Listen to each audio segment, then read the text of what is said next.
ವೀಕ್ಷಕರೇ, ಈಗ market matter ತಿಳಿಯುವ ಸಮಯ. ಮಾರ್ಕೆಟ್ ಮ್ಯಾಟರ್ ಏನು ಹೇಳ್ತಾ ಇದೆ, ಏರಿಕೆಯಾಗಿದೆಯಾ ಇಳಿಕೆಯಾಗಿದೆಯಾ ತಿಳಿಯೋಣ. ಇನ್ನು ನಿನ್ನೆ ಮಾರ್ಕೆಟ್ ಮ್ಯಾಟರ್ ಅಂದ್ರೆ ನಿನ್ನೆ ಕ್ಲೋಸ್ ಆಗಿದ್ದು ನಿಫ್ಟಿ 24,741ಕ್ಕೆ ನಿನ್ನೆ ಕ್ಲೋಸ್ ಆಗಿದೆ. ಅಂದ್ರೆ ಪ್ಲಸ್ 6.70ಗೆ ನಿನ್ನೆ ಕ್ಲೋಸ್ ಆಗಿದೆ. ಸೆನ್ಸೆಕ್ಸ್ ನಿನ್ನೆ 80,710.76ಕ್ಕೆ ನಿನ್ನೆ ಕ್ಲೋಸ್ ಆಗಿದೆ. ಮೈನಸ್ 7.25ಕ್ಕೆ ನಿನ್ನೆ ಕ್ಲೋಸ್ ಆಗಿದೆ. ಇನ್ನು ಮಾರ್ಕೆಟ್ ಮ್ಯಾಟರ್ನಲ್ಲಿ ನಿನ್ನೆ ಏರಿಕೆ ಕಂಡಂತಹ 5 ಕಂಪನಿಗಳು ಯಾವ್ಯಾವು ಅನ್ನೋದನ್ನ ನಮ್ಮ ಸ್ಕ್ರೀನ್ನಲ್ಲಿ ನೀವು ನೋಡ್ತಾ ಹೋಗ್ತೀರಾ. Net web technologies, Suntech reality, brain bees solutions, Gujarat minerals ಹಾಗೆ ಅವೆಂಟೆಲ್ ಲಿಮಿಟೆಡ್ ಈ 5 ಕಂಪನಿಗಳು ನಿನ್ನೆ ಏರಿಕೆ ಕಂಡಂತಹ ಕಂಪನಿಗಳು. ಹಾಗಾದ್ರೆ ಇಳಿಕೆ ಕಂಡಿರುವ ಕಂಪನಿಗಳು ಯಾವ್ಯಾವು ಅನ್ನೋದನ್ನ ನಮ್ಮ ಸ್ಕ್ರೀನ್ನಲ್ಲಿ ನೀವು ನೋಡ್ತಾ ಇದ್ದೀರಾ. ಓಲಾ ಎಲೆಕ್ಟ್ರಿಕ್ಸ್ ನಿನ್ನೆ ಇಳಿಕೆ ಕಂಡಿದೆ.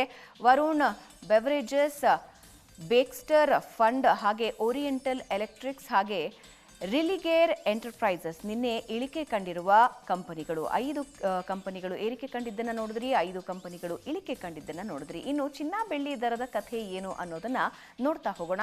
ಆಭರಣ ಪ್ರಿಯರು ಹಾಗೂ ಇನ್ವೆಸ್ಟರ್ಸ್ ಚಿನ್ನ ಬೆಳ್ಳಿ ದರ ಎಷ್ಟಿದೆ ಅನ್ನೋದರ ಕುತೂಹಲ ನಿಮಗೆಲ್ಲ ಇದ್ದೇ ಇರುತ್ತೆ. ಹಾಗಾದ್ರೆ ಚಿನ್ನ ಬೆಳ್ಳಿ ದರ ಎಷ್ಟಿದೆ ನೋಡ್ತಾ ಹೋಗೋಣ. ನಿನ್ನೆ ಇದ್ದಿದ್ದು 1,07,620 ರೂಪಾಯಿ, ಇವತ್ತು ಇರೋದು 1,07,630 ರೂಪಾಯಿ, ಅಂದ್ರೆ 10 ರೂಪಾಯಿ ಏರಿಕೆ ಕಂಡಿದೆ. ಇನ್ನು 22 ಕ್ಯಾರೆಟ್ನ 10 ಗ್ರಾಂ ಚಿನ್ನಕ್ಕೆ 98,650 ರೂಪಾಯಿ ನಿನ್ನೆ ಇತ್ತು, ಇವತ್ತಿರೋದು 98,660 ರೂಪಾಯಿ, ಅಂದ್ರೆ 10 ರೂಪಾಯಿ ಏರಿಕೆಯಾಗಿದೆ. ಇನ್ನು ಬೆಳ್ಳಿ ದರದ ಕಥೆ ಏನು ಅಂತ ನೋಡ್ತಾ ಹೋಗೋಣ. ಪ್ರತಿ ಕೆಜಿಗೆ ನಿನ್ನೆ ಇದ್ದದ್ದು 1,26,000, ಇವತ್ತು ಇರೋದು 1,25,900 ರೂಪಾಯಿ, ಅಂದ್ರೆ 100 ರೂಪಾಯಿ ಇಳಿಕೆಯಾಗಿದೆ.